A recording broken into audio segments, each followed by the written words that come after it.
Madalas ka ba magkaroon ng pimples at pangati sa iyong muka? Kung ganun, I want you to invest dito sa product na to. Ito nga pala yung silk pillowcases. Ayan, sa TikTok lang. Me kasi, personally, meron akong sensitive skin. Kung mapansin nyo, may mga pimples talaga ako lumalabas pa sa video ko. Ayan. Pero unaware ako na hindi malinis yung higaan ko. Natutulog lang ako sa sahig. Tapos kung makita nyo yung unan, kaya yung unan ko, sobrang dumi. Ayun, kaya ako ma-pimples dati. Alam nyo ba, sinisisi ko pa yung product. Wala nagbabago. Masipag ako sa products eh. Kaso nga lang, hindi siya madadaan sa ganun. Kung meron kang isang one step na wala, which is yung unan mo. Ayan. Kasi malaking effect ang pagkakaroon ng malinis at maduming pillowcase. Ayan. When I start investing in this quality silk pillowcases na to, and suddenly, hindi ko namamalayan, umu-okay na yung balat ko. Mapansin nyo ngayon, wala akong pimple. Kahit titigan nyo pa. Malinis yan, boy. Ang maganda doon, hilamos lang yun. Cold water, tapos aloe vera, tsaka gua sha lang ginagamit ko dyan. And sobrang ayos na mukha ko nyan. Dahil lang sa malinis yung paligid ko. Tuwa ko kasi malaking factor. And gusto ko lang i-share sa inyo na hindi lang to basta silk, malaking epekto, lalo na sa confidence ko. And I just want to share you the 3 things na ano bang meron dito sa material na to, bakit siya sobrang effective, lalo na sa mga sensitive skin katulad ko. Number 1 is kaya niyang mabawasan yung wrinkles tsaka fine lines mo. This silk material na to is sobrang smooth niya, and once na dumikit sa face mo, hindi siya magkakaroon ng any friction kasi dahil makinis siya. Syempre, mas maganda rin naman na mag-invest tayo at the early of our time para in the future natin, hindi natin siya habulin, di ba?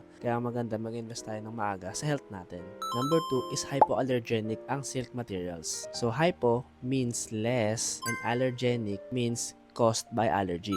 So kapag gumamit ka nito, mas less yung mapupunta sa inyong bacteria sa muka. Dahil yung mismong material na to, nakakapag-resist ng mga bacteria na yon like fungi, mold, and mites, dust mites. Ayan. So dun pa lang, panalo na ako kasi mas maiingatan yung balat ko. Last and my favorite one, presko. Paano kasi siya? Malamig siya sa katawan. Nakakapag-receive siya ng cold na temperature. Kaya pag malamig dito sa taas, nasasakop niya yung lamig. And pag niyakap mo siya, para siyang nilagay sa rep. Ayun. Kaya siya malamig at smooth sa muka. Ayun. And ayun lang guys, share ko lang kasi yung angas ng ng story. Kasi nagkaroon siya ng story nung napaisip-isip ako ngayong gabi. Ayun, binidyo ko na at share ko lang sa inyo na invest kayo sa magandang material like this silk pillowcase na to. Ayan. Yun lang guys, at gusto ko bumili na kayo nito para di na kayo matulad sa past self ko. Ayun lang.